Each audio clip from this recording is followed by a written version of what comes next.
All right, so when we're inspecting electrical panels, there are plenty of different things we're looking at. One, when you come in, you want to know what type, and as you follow Spectora, it'll kind of tell you exactly what you're going to need to put. So this one is a square D panel. You know that by the D that's covered in a square, so kind of self-explanatory. It'll say it on the panel. So when you're looking at the panel when it's on, you want to make sure that all the breakers are labeled. That's going to be a maintenance item. It's basically for ease of service. And then the next thing you're going to look at from the top down. So what kind of service is there? Making sure there's no calcification, no water, any rusting along the main entry bars. So if there were to be another wire coming into either of these mains, that means it's double lugged, and that is overloading the entire electrical panel. So you'll see that rarely, but when you do see it, it's overloading the entire panel.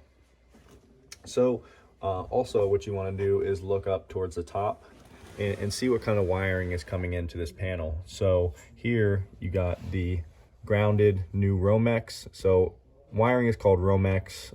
So this is older Romex, new Romex, and then up here you have knob and tube. So knob and tube was the original. It's a fire hazard. Many insurances won't write it. The cloth wire or 2-wire Romex is literally looks like it's wrapped in a cloth, and then this is also 2-wire as well in the aluminum coil. So those are going to be ungrounded wires, so it doesn't have the safety of the ground wire. We'll talk about the safety of the ground wire in another video.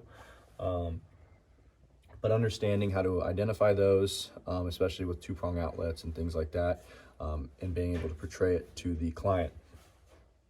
So next thing you want to do is look at the breakers themselves. Okay, you want to make sure that everything coming into each individual breaker is single. So if they're doubled, it means that the breaker's overloaded, unless it's low voltage. So if there's a doorbell in the house, there may be one that has a double underneath one lug. So running through, just making sure you use your flashlight, go down each side, make sure nothing is overloaded. Okay, then you're good. And then you want to look over here at the neutral and the ground bars and make sure there's no doubling of the white wires. So the neutrals, those cannot be doubled either. That is for servicing. It is a maintenance item. You can read about it in Spectora. Pretty minor, but something we add. And then as you move down, you want to make sure there's no water pooling, rusting, calcification, or anything along the bottom that will tell you that the basement's getting wet or there's moisture coming into the panel. So that's kind of the basics. Definitely identify the type of wiring. So you got the knob and tube, the 2-wire, and then hitting the deficiency for each. Coming over here, while we're here, so you can't have open wire splices. So what this is going to need to cap, but you can also see it's a very good teaching point.